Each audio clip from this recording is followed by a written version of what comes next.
For the ones who get it done, the most important part is the one you need now. And the best partner is the one who can deliver. That's why millions of maintenance and repair pros trust Grainger, because we have professional-grade supplies for every industry, even hard-to-find products. And we have same-day pickup and next-day delivery on most orders. But most importantly, we have an unwavering commitment to help keep you up and running. Call, click Grainger.com, or just stop by. Grainger, for the ones who get it done. This is VSiN By The Books on VSiN, the sports betting network.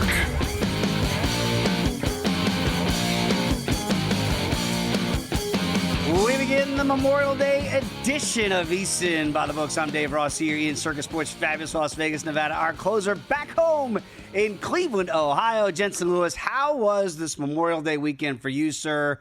Have you had a blast already? Does it continue today into the Monday? Well, first of all, great to be with you. And again, our mile high salute to what matters most today, those that have served us and continue to serve us. You too, Ura, my man. Great to be with you on this Memorial Day. Thank you for your service. We crowned a champion on Saturday in Mason, Ohio. The Creighton Blue Jays are dancing. Ed Service, who is retiring after this year. How about this, Dave? 40 years in college baseball, 22 years there for Creighton as the head coach. And he will have more games to coach as the Blue Jays qualify for the field of 64. We got our regional sites released last night for college baseball. We'll find out the field of 64 at high noon Eastern time today. So a little cookout yesterday. And then today we'll saddle up here to the TV and see where I'm headed later this week. That's awesome. That's exciting to go. We don't know. Parts unknown yet for Jensen Lewis, where you're going to be going here in our great country, but you nailed it right off the top. We give a shout out to everybody that has served Memorial Day weekend. What a great holiday weekend. Hopefully you're all enjoying it and realizing the reason for the holiday over this last 3 days or so as it continues here on Memorial Day. Shout out to my sister Karen and Steven. My nephew came down from Seattle, Washington. We had a great couple days here in Las Vegas checking out all the sites. I did get asked some questions, Jensen. Did we survive the great hike up there at the Arizona Springs? It was actually the hot springs. It was too hot for the hot springs in Arizona, so it's actually closed. So me and my sister, we were ready to go, but I think we were kind of like, ooh, that's not the worst cancellation ever. So we did Red Rocks, did some hiking around there. We checked out the Hoover Dam. Of course, we did Sigma Derby down here at the D as well. You could go to the horse race there and play those ponies for a quarter. We had a blast over the course of the weekend as well. So hope everybody is having a wonderful Memorial Day weekend. You mentioned it. We got a great show lined up. Cody Decker is going to join us here at the bottom of the hour to catch up on all things baseball. The gray hairs that I have, Jensen, now in my beard, I do believe come from the Cincinnati Reds. We'll get into some of that with Cody, that's for sure. The Daily Diamond today, you've got a Freedom Parlay. My goodness, who makes the Freedom Parlay on Memorial Day? Cannot wait to see that in hour number 2 in the Daily Diamond. Will Hill, the Knicks, are they back, baby? We'll talk about that with the King of Connecticut. And then Rachel Dory. It's not over for Canada just yet, as Edmonton's looking pretty darn good. And really, have we already set the finals for the Stanley Cup? We'll decide if there's any more to come there, either from Dallas and or Carolina. But with all of that being said, let's begin the program today with our highlights and headlines. Help your bottom line with today's highlights and headlines. The Big Cat was back, baby. Where have you been, Karl Anthony Towns? Jensen, he had 4 points through 3 quarters yesterday, and then all of a sudden, Karl Anthony Towns roared 20 in the fourth alone. Jalen Brunson was saddled with 5 fouls, was not the same Jalen Brunson that we're accustomed to, and the Knicks 20 down. Tell me if you've heard that song and dance before in these postseason playoffs. Down 20, they rally, the Knicks do, and win again on the road. 106-100, 2-1 now. Nary a team has won on their home court so far in the Eastern Conference Finals. Where do you begin with this flip of fortunes here for the Knicks in Game 3? Yeah, first of all, the finishing stanza, right? The Knicks outscore the Pacers by 16 in the fourth quarter. We've said a lot about fourth quarters and even second halves in the Western Conference Final with the Thunder and the Timberwolves. And, of course, Game 3, no contest, no matter how you look at it there, as Minnesota had blown out OKC. What I find fascinating about now that we have a series. Yeah. Let's see here how the momentum shifts. Do the Indiana Pacers feel pressure after being up double digits, having the trick turned on them now? And where do you come back? Remember, the whole narrative headed into this, Dave, was the Knicks, you don't come back from such a horrendous way to lose game one, let alone losing the first two games on your home court. Well, resiliency at its finest right here.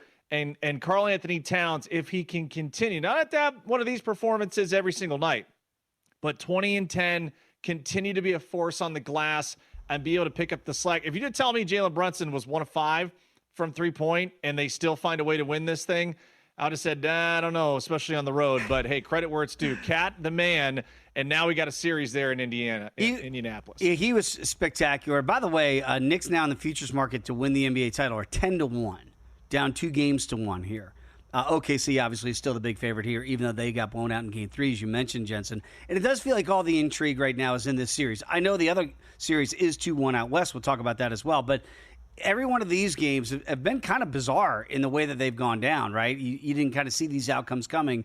And I think that's why all the focus right now is on these teams. And Jensen, I'm watching them. I'm going, I don't know how good these teams are in regards to when you think of potential NBA champions of years past. Like, are they on a Denver Nuggets level if one of these two teams were able to come out? Because they don't feel like a super team. They feel like really good teams. And then I'm watching the bench that Tibbs used yesterday because he had to out of necessity with the foul trouble for Brunson. And then after the game, Brunson's talking to Charles Barkley on TNT. And Barkley asks, you can tell that they've talked to Jalen Brunson a lot through the years to cover Knicks games. And, Kenny Smith is Mr. Nick there. And he says, man, do they ever ask you about the rotations? And you got to admit, man, the way Tibbs does it's kind of weird. And Brunson catches himself, Jensen, and he said, I had an answer, but I had to kind of censor myself, basically, in a nutshell. And they kind of laugh, and then he went with, hey, like we all trust Tibbs. And it got me thinking, Jensen, Tibbs and the players here, the noise of, man, you run these guys ragged. You don't trust your bench. It worked last night for the bench.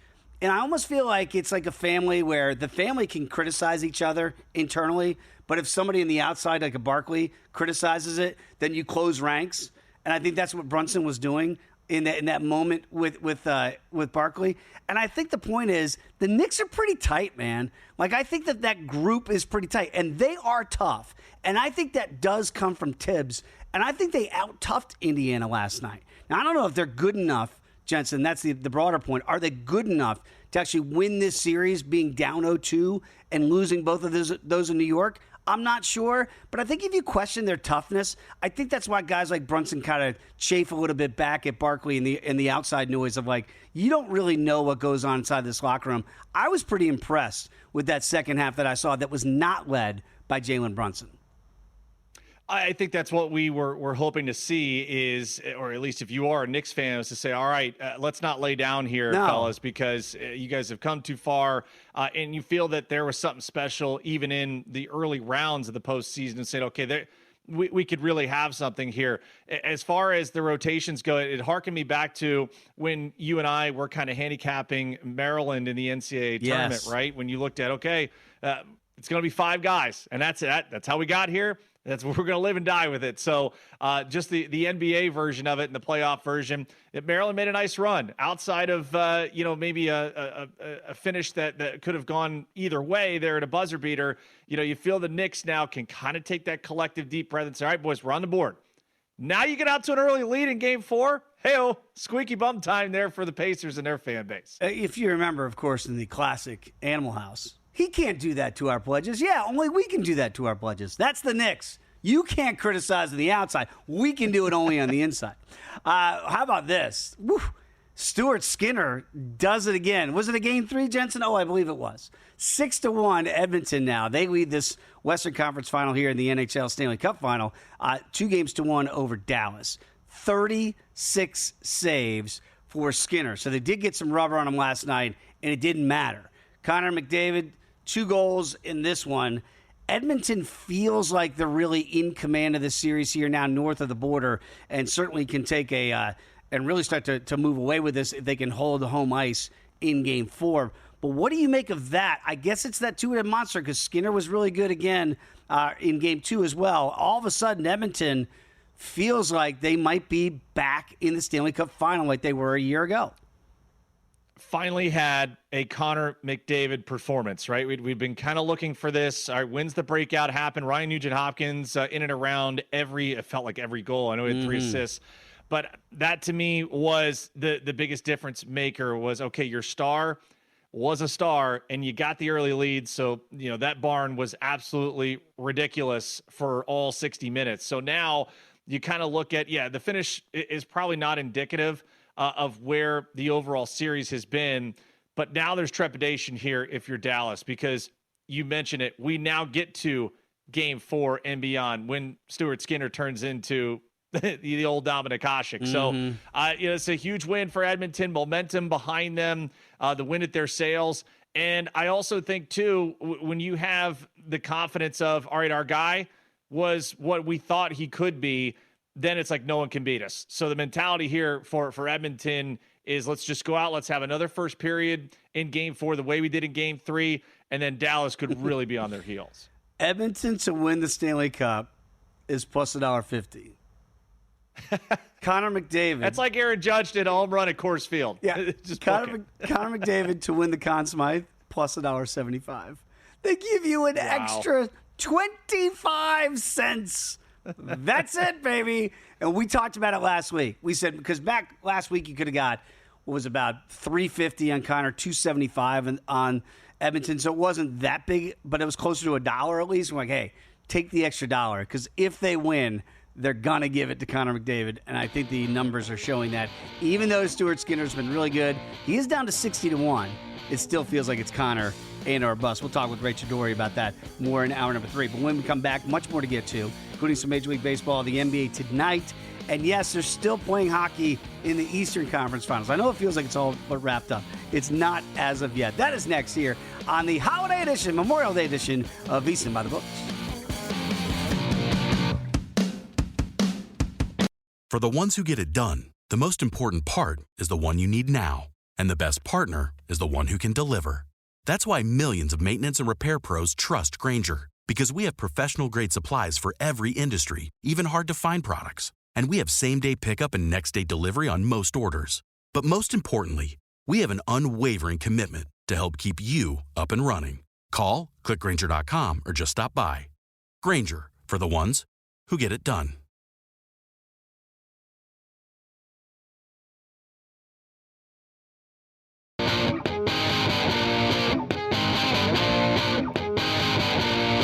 You're tuned in to VSiN By The Books, right here on VSiN. We are back, VSiN By The Books, on this Memorial Day. Dave Ross and Jensen Lewis here with you. Going to catch up with Cody Decker in the very next segment. I was watching the Colonial final round a little bit yesterday down there in Texas. And Jensen, very cool what they do there. They stop the tournament in the middle of the tournament, blow the horn. There's no weather out there. And they do a flyover and a really cool tribute for everybody in Memorial Day. I thought that's very classy. They do that every year on Memorial Day weekend. Players all stop, take off their hats, the whole bit. So hopefully everybody's out there having a very safe and fun Memorial Day weekend. I know we are, and we'll continue to do so here on the network today. Let's get to what we might see tonight, and that is the Thunder and the T-Wolves. Now, this felt like this series was dead. OKC blowouts in the second halves of games 1 and 2. And then all of a sudden, what in the world was that, 143 from Minnesota in a Game 3 blowout win over OKC? And I guess, Jensen, normally you say, well, defense is attitude, right? And OKC smothers you defensively. And they didn't do that. And plus, Minnesota didn't turn it over. I think they only had 10 turnovers in Game 3. So if they limit the turnovers, you feel like they can be in these ball games here. But again, the numbers really didn't adjust.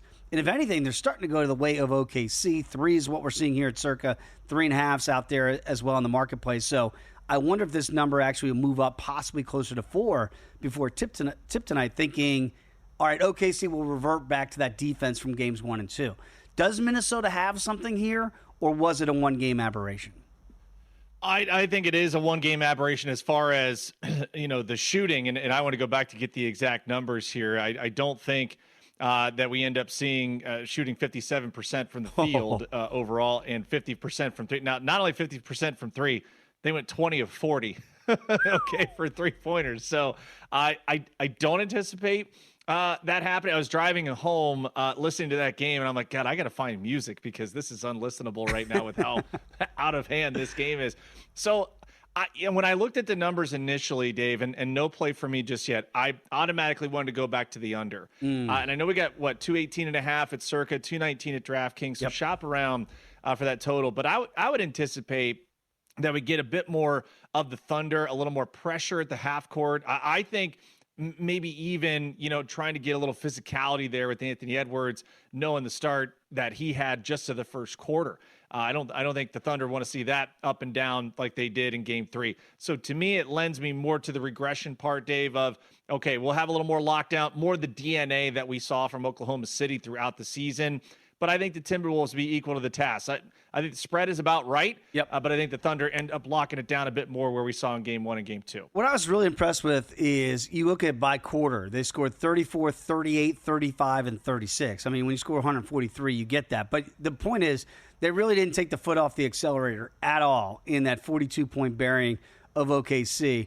Now, he only played 19 minutes, but Naz Reid off the bench, too. I think he was 0-14 from 3 in the first 2 games in OKC, and he was 2 of 3, so he shoots it a lot better at home. And obviously, they didn't have to use those legs. He only had 10 points. But the point is, if you get those type of contributions off the bench in your Minnesota, and it doesn't have to be Ant-Man and Randall, who is much better. Of course, Anthony Edwards had 30. Randall had 24. So you're going to need the Naz Reids of the world if you're really going to get back in this series. By the way, plus 550 on Minnesota to win this series. I don't see that happening still, but look at the series total prices now. If you really do like Minnesota tonight, maybe you look at the 6-game exacta there at plus 220.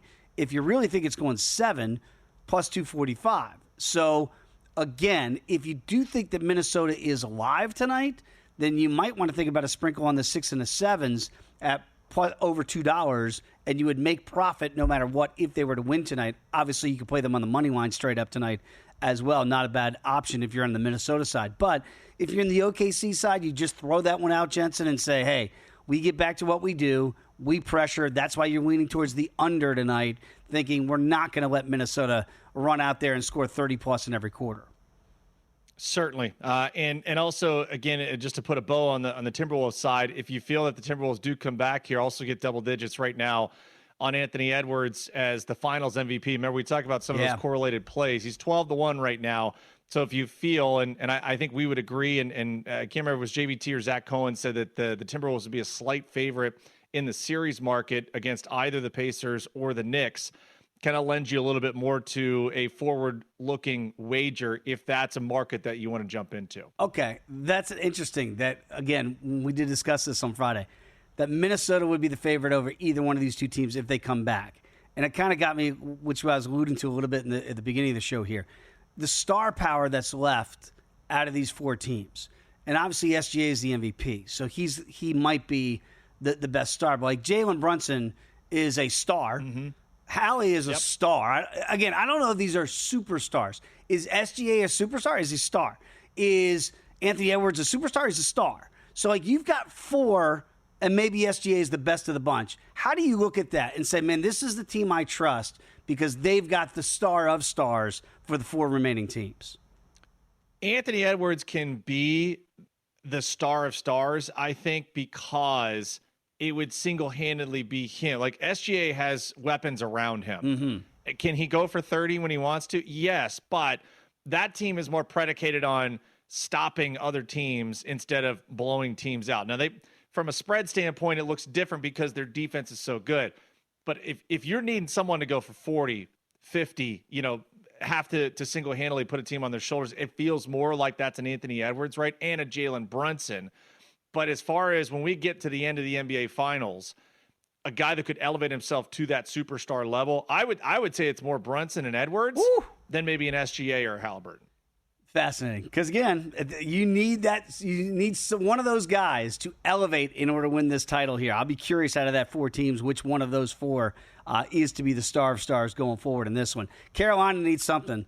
They're down 0-3. It could end tonight against Florida in the Eastern Conference. They're going to need a superstar performance. I don't know if it's come from the netminder, if they're looking for offense, what they are even thinking about against the Florida Panthers. And again, it goes back years now. This is almost cruel and unusual. You're 0-15 in Eastern Conference Finals if you're Carolina the last 4 times you've been in the Eastern Conference Finals to get to a Stanley Cup final. That is bizarre. So you're down 0-3 again. It is home ice. I'm a little surprised at the money line that Florida, it's on enemy ice down there, that it's only $1.70.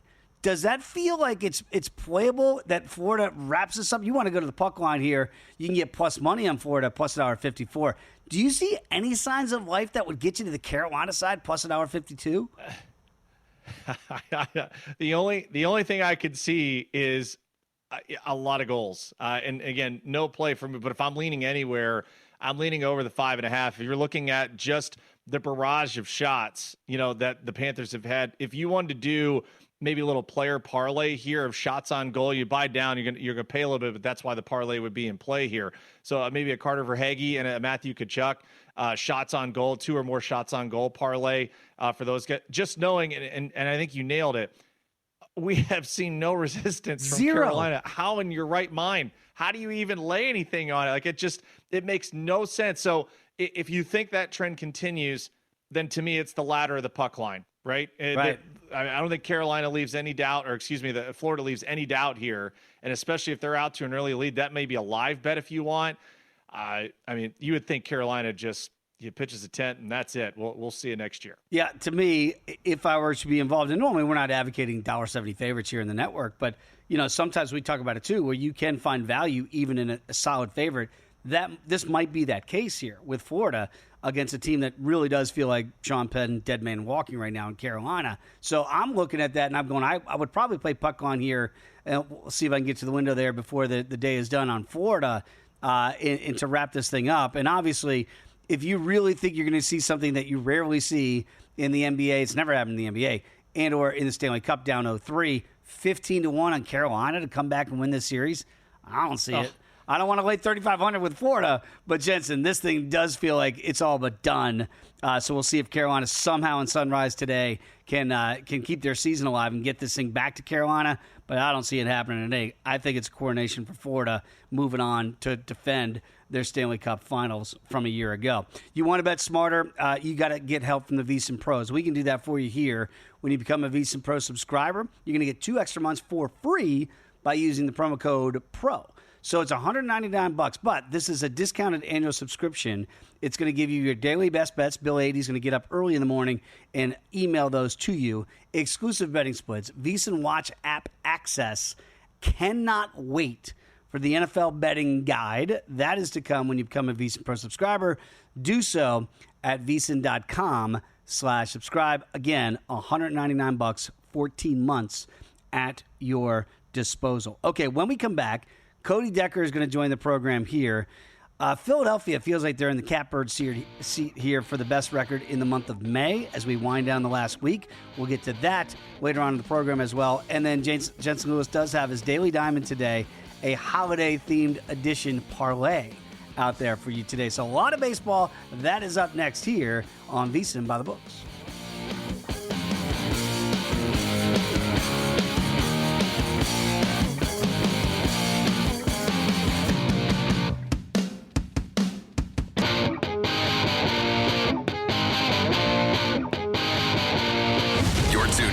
VSiN By The Books, right here on VSiN.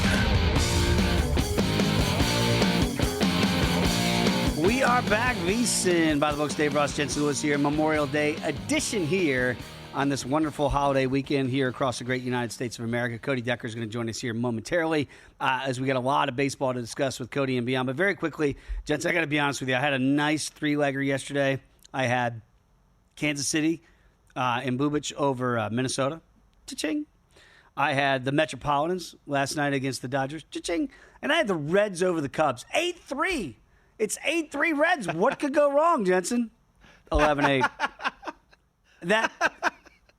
I mean, and it was all plus money. It was all looking beautiful. And then the Reds just have to destroy things for me. So I'm trying to get over that. But, boy, they are a frustrating team because, Jensen, I keep looking at, like, they got good starting pitching. Lodolo's on the bump. He pitched pretty well yesterday against the Cubs.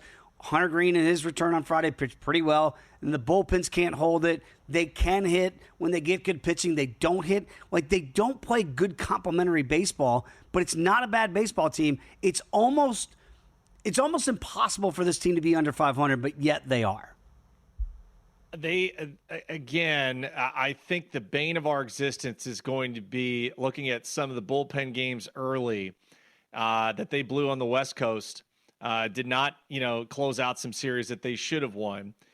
And then also looking at the inconsistency of the offense where, like, yesterday should have been plenty of runs to win. Yes. You go up against a Pittsburgh Pirate team where you didn't have to face Paul Skeens and you still can't win. It's a frustrating thing. Still, when you look at where they are, just 4.5 games out of a playoff spot, it could be worse. Still a long way to go here.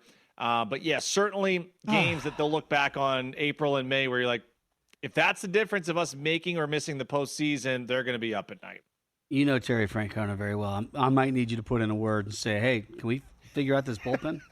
Let's bring him back to the program. Always love catching up on a Monday with Cody Decker. Give him a follow on X, as I do at Decker6. Does a great job with the Beadle and Decker program here.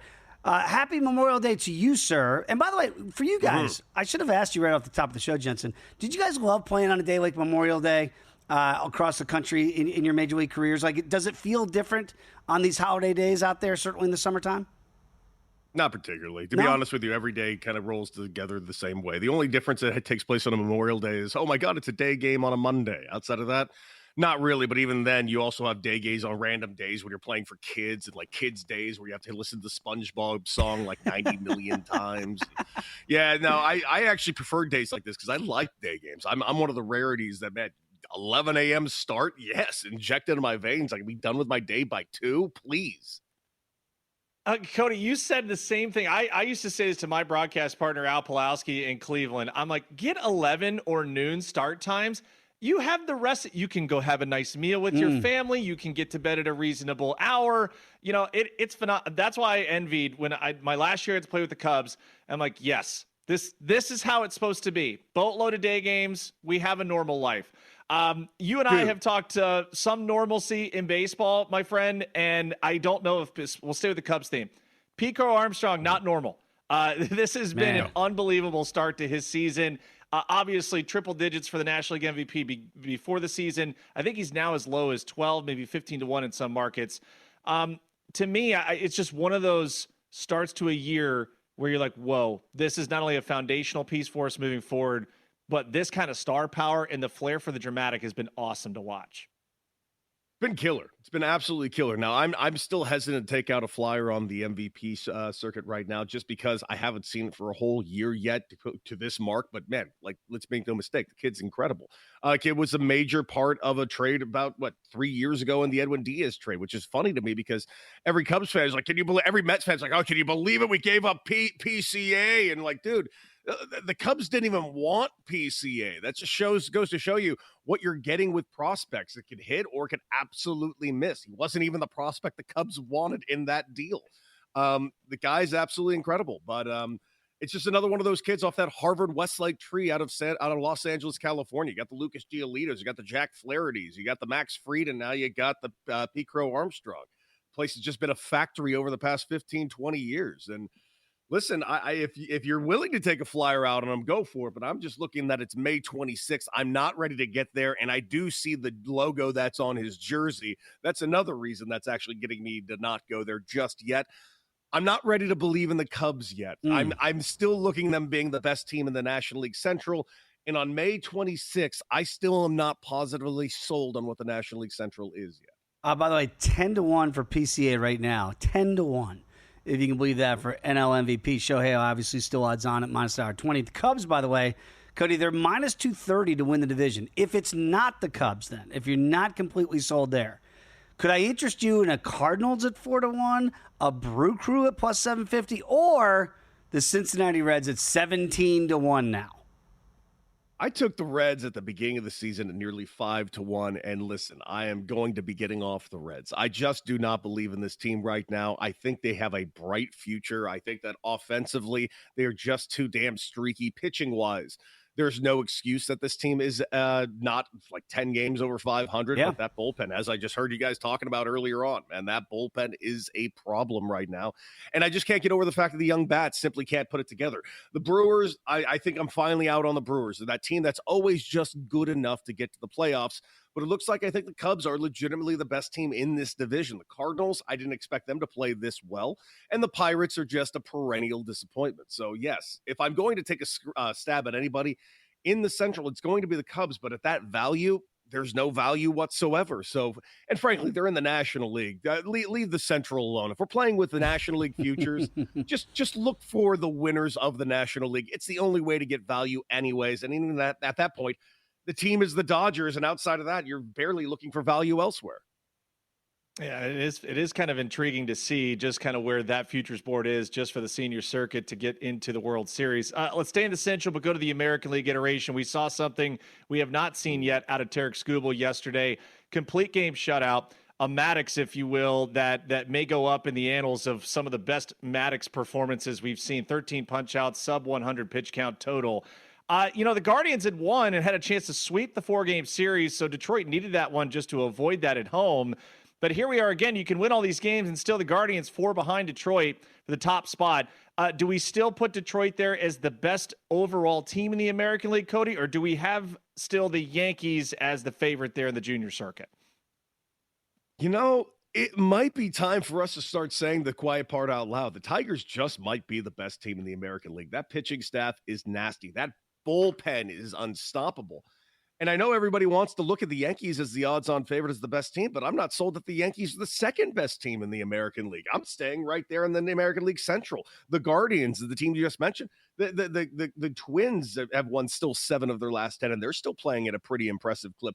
The Royals, by the way, even though they're 4th place in their division, they're 29-25 right now. That's anything but a 4th-place team, let alone in that division. You take them out, they're giving the Yankees a run for their money right now in the AL East. Frankly, the best teams in the American League are all in the AL Central, and it's all 4 of those teams I just mentioned. I look at the quiet part in the AL East is that the Rays are now in 2nd place. They're back to 500, which is kind of amazing. Yeah. What that means is Boston is now in 3rd place. They've dipped to plus 650 in the odds market here to win that division. They're under 500. Like, can we expect the Red Sox? We thought with the front end starting pitching, they'd be able to turn things around. Maybe the Devers situation really is just combustible. I don't want to blame it all on that, on Rafi Devers and what's going on there. But what is the issue with this Red Sox team? And are they bettable to turn this around post-May? I think they're bettable, but losing Alex Bregman on a timetable that we don't have right now is about as bad of a thing as you could possibly get right now. Plus the bad vibes that we had with Devers, even though he was American League Player of the Week last week. It doesn't matter. All of a sudden, now we're in a position like, well, how are we going to replace Bregman? Well, we know it ain't going to be Devers one way or the other. Whether they ask him or not, he's going to complain about it, I guess. So Wow. This is a bit of a mess, man. I don't know what to think about the Red Sox. You got a lot of good players over there. Liam Hendricks, who is one of the very best leaders that I've ever met in baseball, he's out here having to write like serious letters and drafting it up to the city itself because the city is misbehaving so horrifically. I got nothing for this team right now other than the vibes are way off. Alex Cora is one of the best managers in Major League Baseball, and he doesn't seemingly have a handle on this right now because he's defending himself because, God forbid, he goes to his daughter's graduation. You know what? I'm turning this around. Red Sox fans, you don't deserve a winner. I hope the Yankees win this division. Yankees minus 320 right now. Minus 320 to win the division right now. Rays 10-1. Red Sox still the second betting choice at plus 650. All right, Cody, I got to get you out of here on this Memorial Day. What are you going to do for the rest of the day then? I have a show from noon to 3 on Mad Dog Sports Radio with Michelle Beadle, and we both work because that's what we do. No grilling today? I have a show today from noon to 3 on Mad Dog Sports Radio with Michelle Beadle. I say again, no grilling today, Cody. Come on, man, get out there and hit that grill. When am I? After the show. From After noon the show. to 3. Do it at 3:15. No. No! Check him out. Work. On Decker and Beadle. Give him a follow, Decker6 on X. When we come in, we're going to hit the grill, Jensen. We'll come back, talk some golf next here. VSiN By The Books. If you work in quality control at a candy factory, you know strict safety regulations come with the job. It's why you partner with Grainger. Grainger helps you find the high quality and compliant products your business needs to inspect, detect, and help correct issues. And the sweetest part is, everyone gets a product that's as safe to eat as it is delicious. Call 1-800-GRAINGER, click Grainger.com, or just stop by. Grainger, for the ones who get it done.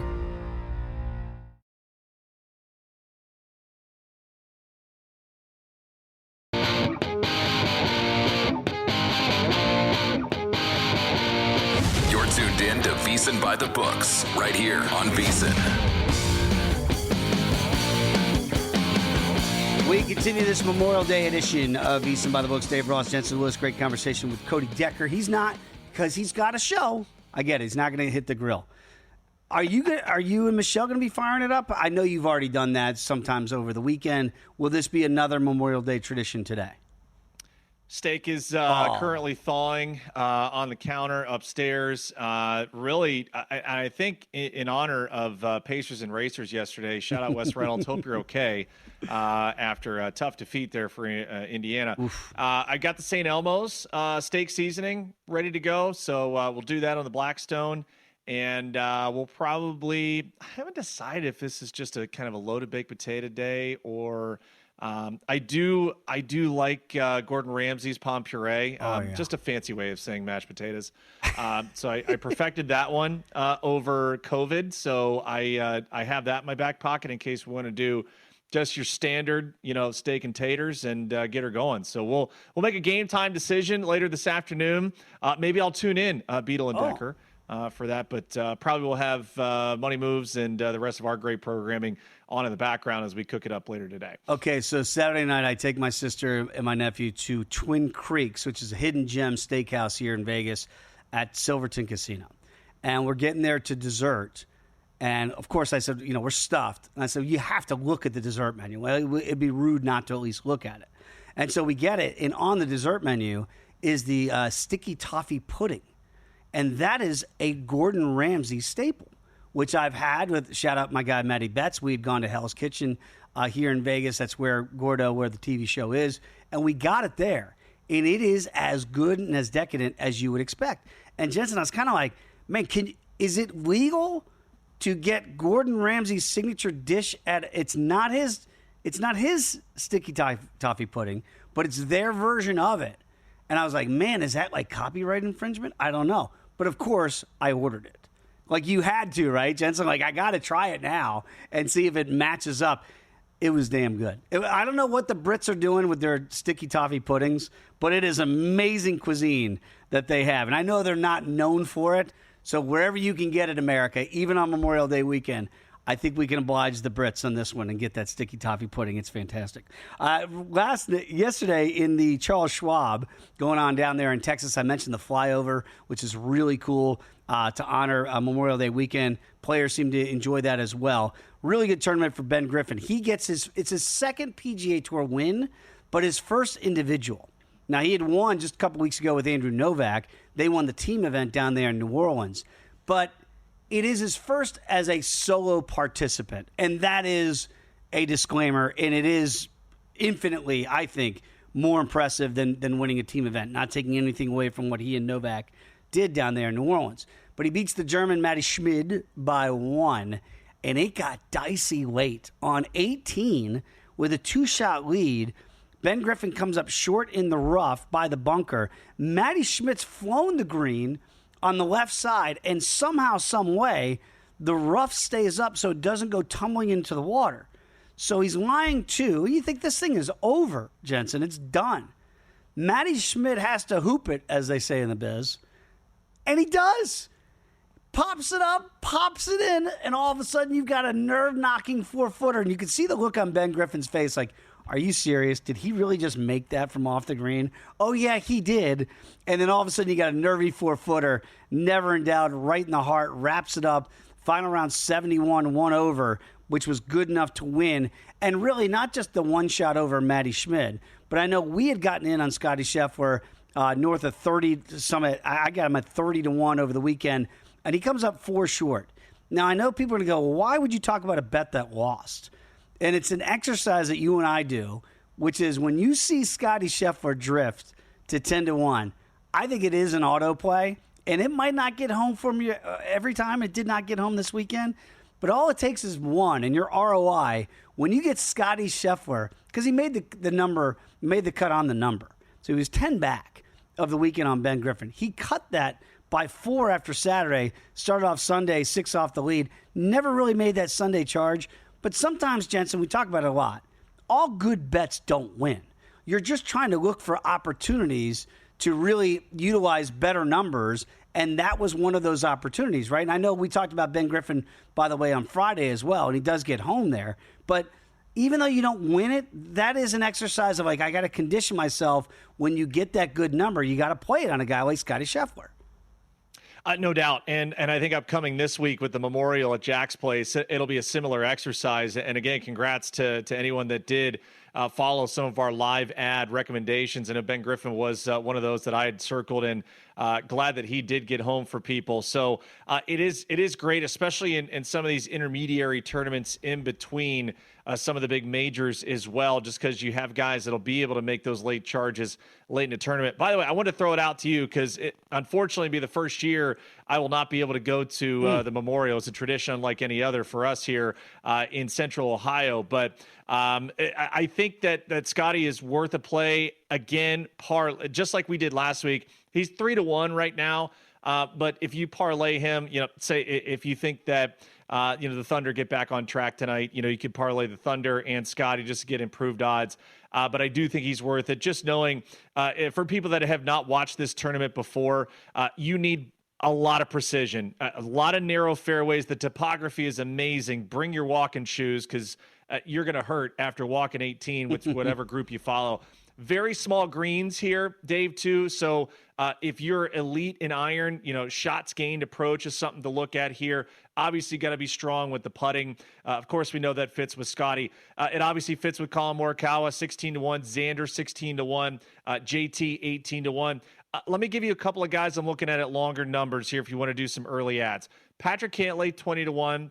And Ludwig Åberg, of course, a big Swede we love here at 22-1. Their games can certainly fit in to Jack's Place. And then Captain America, Keegan Bradley, at 50-1, and also Sung J M at 50-1. Just knowing how their games are tailored, Dave, those would be some early looks for me headed into the Memorial on Thursday. We're going to have our Wednesdays with Wes, of course, coming up during the week here with Wes Reynolds to break this down as well. And shout out the Long Shots crew here with Matt Brown, Kelly Bidwin, and Wes. They do an amazing job each and every week.